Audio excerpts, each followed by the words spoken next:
Welcome back. It's Hat and Beard and his sweaty shirt. So, in case you weren't able to figure it out from the last video there, we're going to take this channel in a Detroit Lions direction.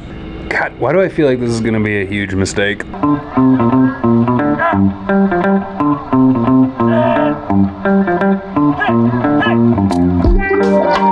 to Detroit!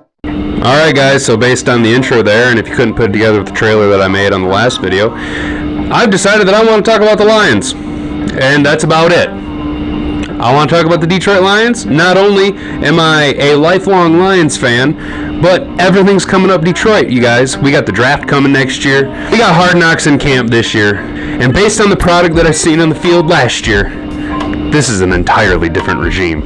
This is different. This Dan Campbell and Brad Holmes got it going on, you guys, and I am so hype about it. Let's just talk a little bit about what's going on with the Lions. Why? No. I guess the first question really would be, Hat, why are you so incredibly hype about the Lions? Well, I'm 34, and I've been watching the Lions my whole life. Look at this sorry, miserable, squashed thing. Needless to say, there isn't a whole lot of hype to get. There isn't a whole lot to go off of. I mean, outside of one or two really decent players, you know, a couple Hall of Famers here and there. Megatron, my boy. There isn't a lot to be excited about. We're just continually the punching bag of the NFL. And last year we won 3 games. We had the number 2 overall pick in the draft. That's not something to be hype about traditionally. But if you actually watched the team, you noticed that they never quit. Even in blowouts, man, we had scrubs. We were literally signing defensive backs off the friggin' street, man. They were just opening up the door of Ford Field like, hey, man, you got a sub 540? Come on, play DB, motherfucker.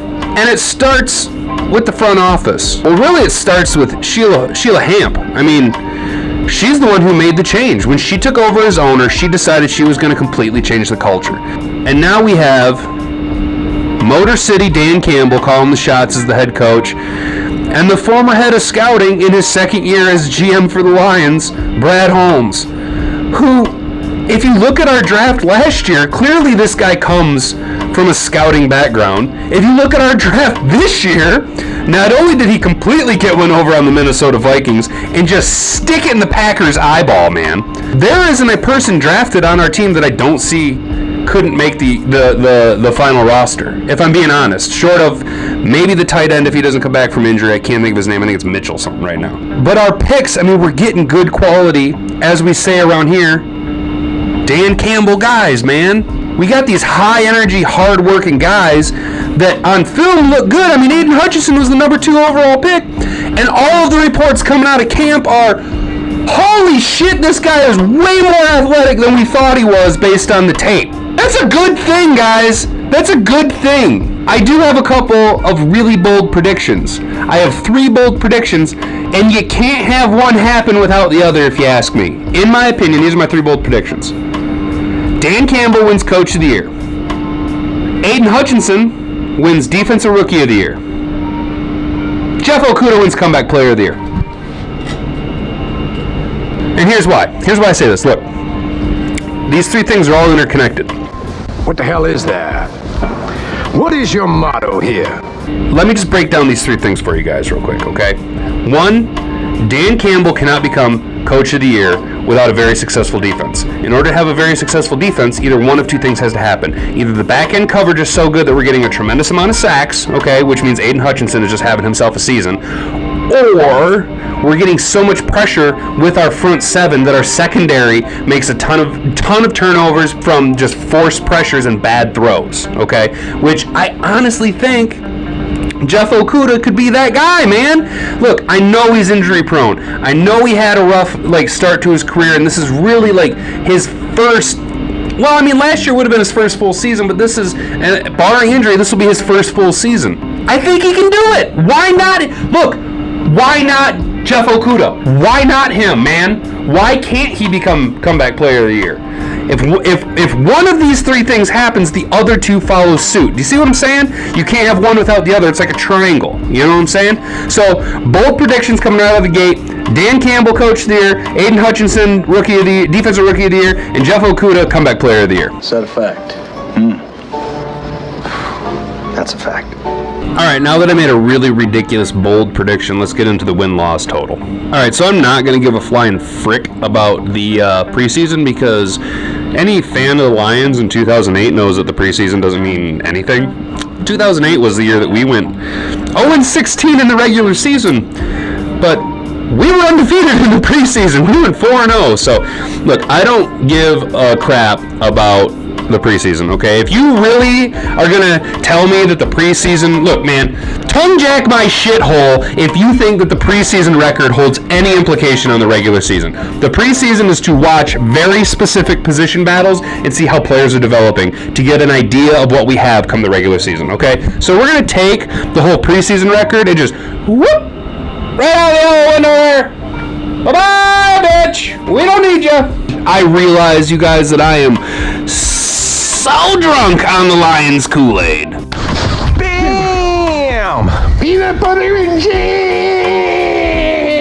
What the fuck are you doing, Phil? Our ceiling for this season, 9-11 wins. 1.21 gigawatts. Great Scott! I'm not crazy. I say 9-11. Hear me out. As it stands right now. Now, mind you, I'm making these predictions expecting hardly any production out of Jameson Williams this year. I'm not making this prediction factoring J-Mo at all. I'm going off of just the weapons that we have, just the weapons that are returning, DJ Shark being signed, and our friggin' sweet defense we're going to have this year, you guys, okay? Just hear me out. Look, we'll maybe beat the Eagles week 1. Okay, that is, I mean, it's we haven't even seen the team outside of training camp. We for sure beat the Washington Commies because, I mean, who likes any pinko commie bastards? We could potentially beat the Vikings. We could potentially beat the Seahawks. Could potentially beat the Dolphins. We 100% are going to beat the Bears, Giants, and Jaguars. Hey, Jacksonville, thanks for Aiden Hutchinson, dude. We could split with the Packers this year, you guys. So I got us beating the Eagles, the Commies, the Vikings, the Seahawks, the Dolphins, the Bears, the Giants, the Jags, the Vikings, the Jets, the Bears, and potentially beating the Packers week 17. That'd be like 12 wins.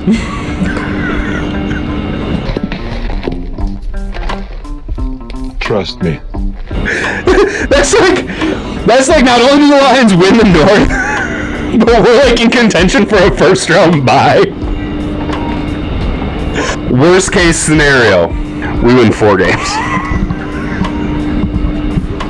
Worst case scenario, we win 4 games. And Dan Campbell's on the hot seat. I'm telling you, we are 100% sweeping the Bears this year.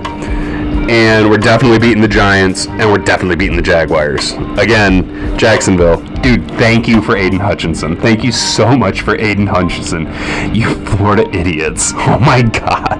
How do you just like not draft Aiden Hutchinson? I mean, this is why you guys perpetually suck. Look, I'm a Lions fan. I have like no room to talk, but at least I can look down on the friggin' Jags, man. You guys just continually stomp on your own dicks, yo. Realistically, if we want to see progress out of this team, we're going to have to see a double up of last year's win total. I think the Vegas odds are like over under 6.5. I haven't looked at it recently. I know that the feeling kind of around most Lions fans is one of two things. Either A, well, it's the same old Lions and they're still just gonna suck. Like, dude, tongue jack my shithole.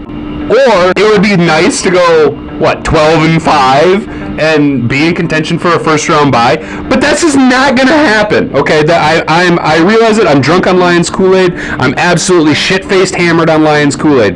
If we win between 6 and 9 games this year, how is Dan Campbell still not Coach of the Year then? If Dan Campbell wins between 6 and 9 games in Detroit, how is he not in serious contention for Coach of the Year? He's here to bite off kneecaps, man! You can't play with no kneecaps! I realize that this is kind of a rambling, nonsensical video. I'm still trying to figure out how to do this. Drop a comment down below if you even are entertained by this nonsense. But listen, guys, the long and short of it. The TLDR, get to the point, hat. Nobody cares about your bullshit! The culture's different, the coaching's different, the front office is different, the players, the personnel. Even Jared Goff is different this season from last season. If you look at his body language, his verbal language, how confident the man is. I mean, dude, DJ Shark is legit a #1 target. Injuries killed us last year, guys. Swift being out, Williams getting hurt, Hawk getting hurt in and out of the lineup. Friggin' all you had, I mean, Quintez Cephas is poised for a big season. Y'all don't forget about Quintez Cephas. We're all high and mighty on fucking J-Mo, and I mean, he's sweet. I expect insane things out of Jameson Williams year 2. Year 1, I don't need J-Mo to go out there and have 80 catches, pushing 1,000 yards, and double-digit touchdowns. I don't need that.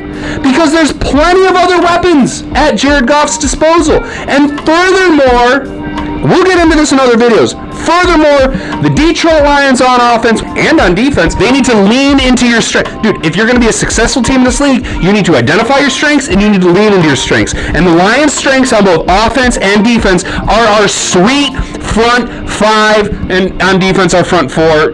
We'll just call it front 7 because our linebackers are relatively. I mean, Charles Harris is sweet. Julian Arquara is pretty sweet. Derek Barnes is highly underrated, and Alex Anzalone, I mean, how can you not love Fabio? We have Fabio on our team, and nobody gives a shit about it. That's going to do it for today, guys. I can't continue to go on. This is absolutely ridiculous. I'm out here losing my mind. I mean, do you see this sweaty shirt I'm rocking? I am just like, so gross. This is how hype I get about Detroit, you guys. This is how hype I get over the lines. Let's go! Let's go! Hallelujah, blue and silver, let's go! Dude, it is our time. The time is now! Let's go!